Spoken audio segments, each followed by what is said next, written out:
Everyone, it's Beth here. I'm finally with another reaction video, and this is not the final one. We're almost at the end. But I just still want to say, I know I said this so many times, but I'm still sorry that I took so long with anything I'm doing because I've been really busy. I've been busy helping with my mom taking care of my aunt at my grandpa's, and I've been so tired. I didn't have any iron in me, so I needed to eat some hamburger. And I feel much better, even after having so many hours of sleep. So, I'm okay. I've been okay. So, we're on to another... We're still reacting to The Lovers and the Dreamers, and I have another chapter. This is Chapter 9, Fighting the Darkness. Since we watched Chapter 8 and how Blueberry, Ink, and Dream were fighting Nightmare, and after Blueberry Sans saved his brother, here is another fight. Here's the rest of the fight in Chapter 9. And I hope this will be interesting. So, let's get into this in 3, 2, 1, play. The Lovers and the Dreamers by Elizabeth Scarhart. Illustrated by the Mayor of Halia. Narrated by Elizabeth Scarhart. Chapter 9, Fighting the Darkness. This is going to be a little interesting. Nightmare's smile didn't waver. This wasn't a big drawback. He'd already gained more than enough power.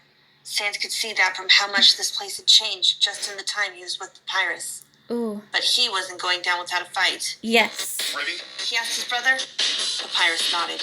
Sans summoned 2 bones, wielding them like clubs in each hand. As the tentacles shot towards the 2, he attempted to bash them away, but Nightmare only grabbed them, and Ink had to cut the tentacles away from him. Come on, fight! He provided enough of a distraction for Papyrus to leap up and shower Nightmare with blue attacks. Fight, fight, He fight! hadn't expected them to do much, since he was staying pretty still. But to his surprise, they connected and did a lot of damage. It was the light itself hurting Nightmare, not the magic. Sans, switch your bones to blue and keep it up! Sans Yes. did so. This time he deflected the tentacles easily. Dream took this opportunity to fire more arrows.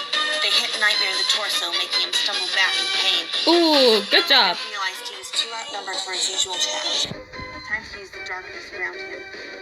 The walls of the black abyss they were in began to form into a giant hand. Wow. That swatted the team, trying to grab and crush one of them like a bug. E. After jumping out of the way of the initial swipe, Sans jumped onto the back of it and bit down hard. Go, The hand Sans! jerked around, trying to get Sans off of it, leaving it open for another arrow from Dream. The arrow hit its palm and it exploded, sending Sans flying into the arms of his brother. Light shone through the hole that the darkness left by the explosion, but it soon repaired itself, blocking out the light again. What? Nightmare grinned, pleased that he had them on the defense again. He flung 100 droplets of ooze at the team, which hardened into sharp spikes. E. He painted a shield to deflect them. That the best you got? Ooh, nice line, Ink. Jeez. Threw up the darkness from the abyss into large waves that threw the 4 off their feet. Yeah, we know that, Nightmare. Another pair of waves flung Ink and Sans one way, and Dream and Papyrus the other way. Uh-oh.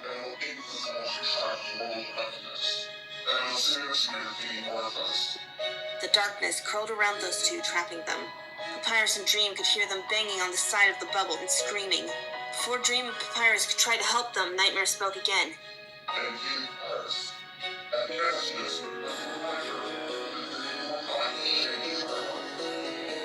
A large hole formed in the darkness at their feet. Below, Papyrus saw the core. No. Papyrus stepped back, feeling the searing heat try to cook his bones. Papyrus, fight it. Don't listen. He'd never been this close to the core before. Don't listen to him, After the Papyrus. accident, he avoided the core as much as possible during any trips to Hotland, and now loomed below him, like a giant beast, ready to rise up and make sure Papyrus joined his mother. Don't listen to him, Pap. Papyrus, what's going on out there? muffled cries brought Papyrus back to the present. A bad dream was all that Papyrus could reply with. That's all it was now, right? Just a horrible memory that was stuck in his subconscious? Nightmare taunted.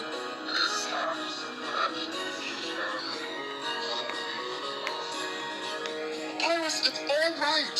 Dream tried to reassure him. You have a good future ahead of you. Yeah. Nightmare raised his hand and tendrils rose from the moving darkness and ensnared Dream completely, covering his mouth. Oh no. Dream dropped his bow as he was grabbed and was pulled back so it was just out of reach. Come on, Pap.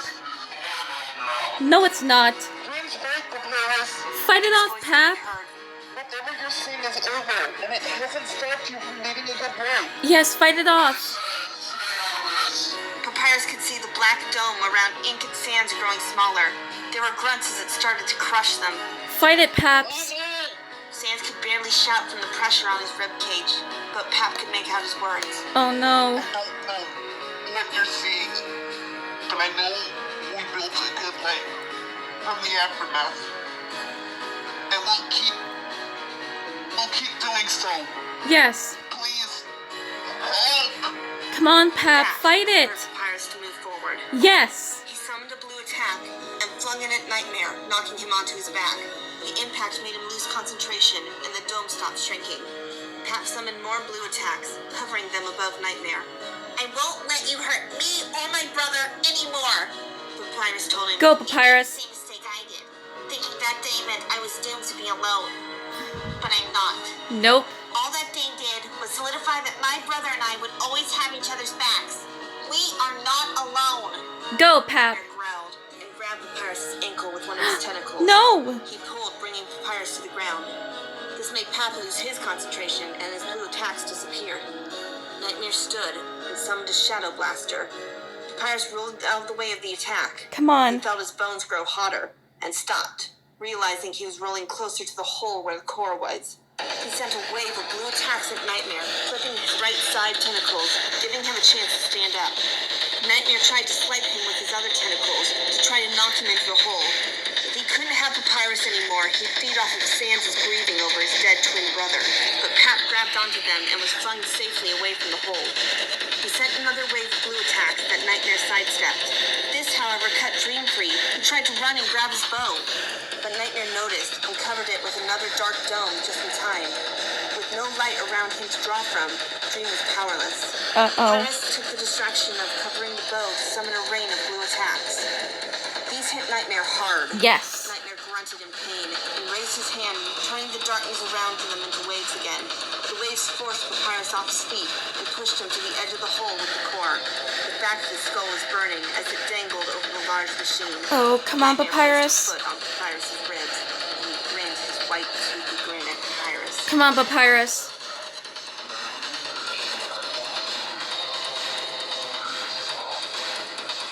Come on, Pap. For a moment, he felt Nightmare slide his body over the edge. Then a thought struck him. Explosions don't happen without a lot of light. He grabbed Nightmare by the ankle and heaved him over the edge of the hole. Unfortunately, he misjudged how he was balanced and plunged in after him. The core raced to meet him, but stopped when Dream managed to grab the hood of his hoodie. In a burst of light, sound, and heat, a section of the core exploded. Oh my God. Screamed as he was charred alive, still holding on to Nightmare to make sure that he didn't somehow escape justice. Come on, Pap. With a huge effort, Dream managed to pull them back to safety before the burning killed them both. Badly wounded, Nightmare's powers waned until they were back in a normal room. Yes. Ink, Sands, and Dream's bow were all freed from their dome, all relatively unharmed. Yes. Nightmare fled, his plan foiled. Haha. Papyrus heaved a sigh of relief, seeing him and his powers go, before slipping into unconsciousness. Oh, God. Oh my God. That was fast. That was like the fastest chapter we were on so far. Well, it's to be continued once again until the final chapter, chapter 10, which I will try to do tomorrow, I hope. But, oh my God. It's a good thing Papyrus has gotten over his depression and is finally realizing that he's not alone and that he has his brother and Ink's fiance and Blueberry's fiance who also is watching over him too. And I hope the final chapter will be a good ending. Now that the final fight with Nightmare is over. Even though Nightmare is evil, I will say he's kind of my favorite villain. If any of you say he is evil and that he doesn't deserve to be my favorite, then you can say it, but the reason why I think that is because Nightmare has went through a lot. I've heard about Nightmare and Dream Sans' story. I already heard what happened about them. I already know that Nightmare was bullied by some of the villagers before all of this happened. And he was so jealous of his brother being the favorite one. Even with him smiling and being adored by everybody, Nightmare was jealous. And I know that he ate one of the apples on the tree that turned black. And when he ate it, he turned into this gooey monster, full of all of the negativity. And I know that Dream still loves his brother, but he doesn't know what to do with his brother. Now that he's a gooey monster of all that is full of negativity, he doesn't know what to do with his brother anymore, no matter how much he loves him. He wants to save him, but at the same time, he can't help but fight him. And since Nightmare is trapped in all of the hatred that he has for his brother and all the jealousy, he can't see that everything he's doing is wrong and that his brother loves him no matter how many times they would fight. Nightmare doesn't see that. All he sees is that he hates his brother and he doesn't want him in his life. Just to give you guys a little heads up, if you know what I mean, it's about the Dream and Nightmare story of how they became to be. And I was watching that. I watched a video of their story, and I already understood a lot of it, of how they came to be. And, sorry, I'm in my chair, but I already know all about it, so if any of you guys say that I can have Nightmare Sans as my favorite villain, then some of you are wrong, and maybe some of you don't even know what their story is. Maybe you don't know anything about them. And even if you don't, you can take the time to learn at least a little bit from me, because I've watched Undertale and all of the other Undertale AUs for a very long time now. I've understood so much of it. Kind of. There are other billion of alternate universes of Sans out there, more than what I have heard, but at least I'm taking the time to learn about it because I really like Undertale, and it's my favorite game. Even though I once played it, but I never played the game. I've heard of it, but I never played it. And maybe someday I will, but I don't know when. But I hope you guys understand that's how Dream Sans and Nightmare Sans came to be. Well, that's how Nightmare Sans actually came to be, not Dream. But that's how they started as. Because Nightmare Sans didn't used to be a gooey monster. He used to also be a prince, along with his brother, Dream. Both of them were princes. Prince Dream Sans was the embodiment of positivity, while Prince Nightmare Sans was the embodiment of negativity.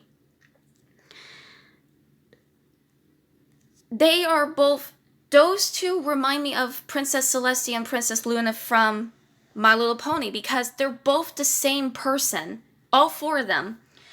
They both have the ability to bring the balance of both positivity and negativity in their life, which is why Princess Celestia, Prince Dream Sans, Princess Luna, and Prince Nightmare Sans have those roles. They each have the roles of bringing positive feelings into the world, but also bring some negative ones or help people who are feeling negative. They each have the same role. They just have different sentences, but they're the same roles. So, and don't complain if I'm comparing the 4 between My Little Pony and Undertale. I'm sure you guys get the gesture because I think they're the same person. If some of you don't think so, then it's your loss. But I really like how the creators of Dream Sands and Nightmare Sands, I really like how their creators created Nightmare Sands and Dream Sands the way they are as like Princess Luna and Princess Celestia. Both Princess Luna and Prince Nightmare. Both Prince Nightmare and Princess Luna, they're both the same people. They're both jealous of their sister and brother, and they both became, well, they both became villains that everyone should be feared of. Where Princess Luna became Nightmare Moon, and Prince Nightmare became, well, a monster called Nightmare Sands. I really like how all those 4 have the comparison between the 2. Because they are the same people, even if they're a bit different. And I hope you guys get what I mean. But I just wanted to say that because I really like the comparison. Well, the continuity, actually. Even if it's not the same life they both had. Doesn't matter. It doesn't matter if they're supposed to be all the same person. Even if they're a little different, that shouldn't matter. Being different is okay. But, and sorry if I've been doing a lot of talking. I was just really excited to react to this chapter because I'm still trying to get back into doing all my videos again like I was before. But I've just been so stressed, so I wanted to get my situation out of the way and then come back to you guys, so I'm sorry if it did took so long. But I do hope you enjoyed this video. I will make sure to put this person who read this story in the description below as always. And make sure you comment, like, and subscribe to my channel. And I'll see y'all in the last chapter of The Lovers and the Dreamers. Bye, everyone.